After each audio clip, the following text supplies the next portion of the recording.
مولانا اب جو آپ کی حکمت عملی ہے، ٹھیک ہے آپ لوگوں کو نہیں بتائیں گے، لیکن عوام کو امید چاہیے۔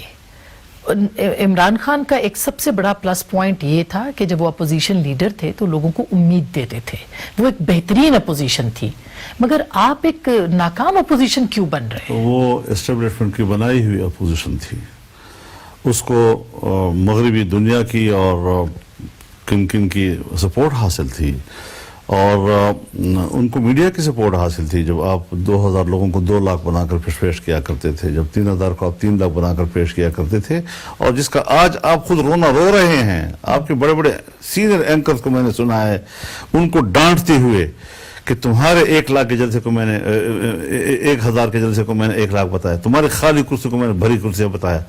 یہ آپ لوگ آج اس بات کا اعتراف کر رہے ہیں۔ پی ڈی ایم ایک سیاسی جماعتوں کا باقاعدہ اتحاد ہے جو ان قوتوں کے لیے چیلنج ہے کہ جو آج بھی عمران خان کی پشت پناہی کر رہے ہیں، ایک جعلی وزیر اعظم کی پشت پناہی کر رہے ہیں، ان کے لیے بھی چیلنج ہے جی۔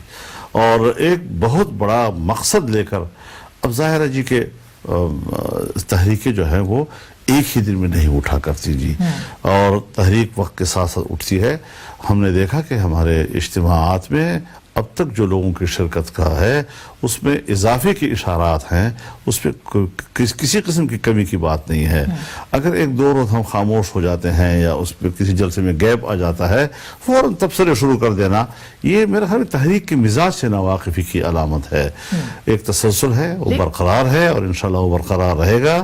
ابھی ہم کشمیر جائیں گے 5 فروری کو، ہم 9 تاریخ کو حیدرآباد جائیں گے، اور اب جب ہمارا اجلاس ہوگا اس میں ہم اگلا شیڈول بھی دیں گے۔ ہم لانگ مارچ کی پر بھی غور کریں گے، اور اس کے لیے ہم کوشش کریں گے کہ اس میں تاریخ کا تعین ہو سکے۔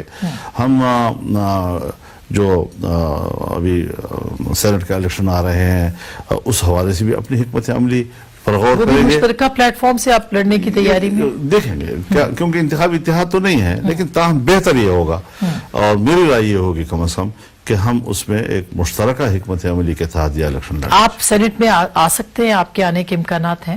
نہیں، میرے آنے کے امکانات نہیں ہیں۔ آپ بالکل ارادہ نہیں رکھتے؟ تو یہ چیئرمین سینٹ والی بات ہو رہی ہے کہ شاید آپ کو اس کے لیے بھی کون کر رہا ہوگا، کیوں کر رہا ہوگا، کچھ سمجھ نہیں۔ اچھا، لیکن مولانا یہ بتائے گا کہ اگر اس طرح کی سچویشن رہتی ہے تو آپ پاکستان میں تو کبھی بھی انقلاب جو ہے وہ اشارے اور سہارے کے بغیر نہیں آیا، کبھی تبدیلی نہیں آئی ہے۔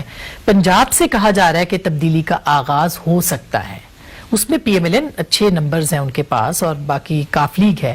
پچھلا دھرنا جب آپ ختم ہوا، کاف لیگ کی آپ کے ساتھ کچھ کمٹمنٹس ہوئی تھی، کیا دوبارہ بھی ہو سکتی ہیں؟ نہیں، کاف لیگ تو میرے نزدیک تو کم از کم قابل اعتماد نہیں رہی ہے، کیونکہ انہوں نے جو کھیل کھیلا ہے وہ شاید نیک نیتی پہ مبنی نہیں تھا، وہ کسی کے لیے استعمال ہو رہے تھے اس وقت جو انہوں نے آپ سے کمٹمنٹ کی تھی، اور وہ کمٹمنٹ یہ تھی کہ آپ چلے جائیں اور ہم یہ حکومت تبدیل کروا دیں گے۔ یہ ساری چیزیں طے ہو گئی تھی ہمارے اندر۔ یہ ریٹن تو نہیں تھی، مطلب ویسے تھی؟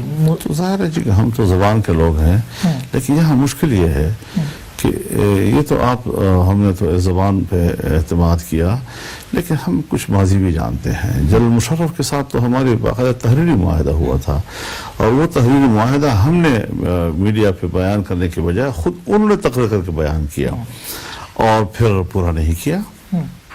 اور آج ہمیں پتہ چلا ہے کہ جب ہمارے ساتھ یہ کمٹمنٹ کی جا رہی تھی تو اس میٹنگ میں انہوں نے طے کیا تھا کہ 1 سال کے اندر ہم مکر جائیں گے، ہم اس کا معاہدے پہ عمل نہیں کریں گے۔ آج ہمیں پتہ چلا۔ آپ کو کتنا ٹائم پیریڈ دیا گیا تھا اس وقت؟ 1 سال دیا تھا۔ 1 سال دیا، 1 سال میں ہم وردی اتار دیں گے اور سویلین گورنمنٹ جی، وہ پرانا تھا جو نئی کمٹمنٹ تھی، یہ والی نا 14 سال۔ ہاں، یہ پھر مارچ کے مہینے کا طے تھا جی، بالکل دعائے خیر تھی اس کے اوپر جی، لیکن مکر جاتے ہیں نا، جیسے جنرل ضیاء الحق نے 90 دن کی بات کی اور مکر گئے۔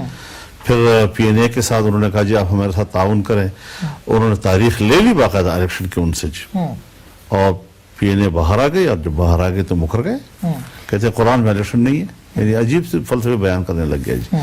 تو یہاں شاید اس پورے ادارے میں اعلیٰ ترین تربیت اس بات کی ہے کہ آپ اگلے کو دھوکہ کیسے دے سکتے ہیں، آپ اپنی کمٹمنٹ کیسے توڑ سکتے ہیں، اور پھر اس کو ان کے آپس میں اس کو کمال درجے کی مہارت تصور کیا جاتا ہے، جو معاشرتی زندگی میں اس کو معیوب سمجھا جاتا ہے جی۔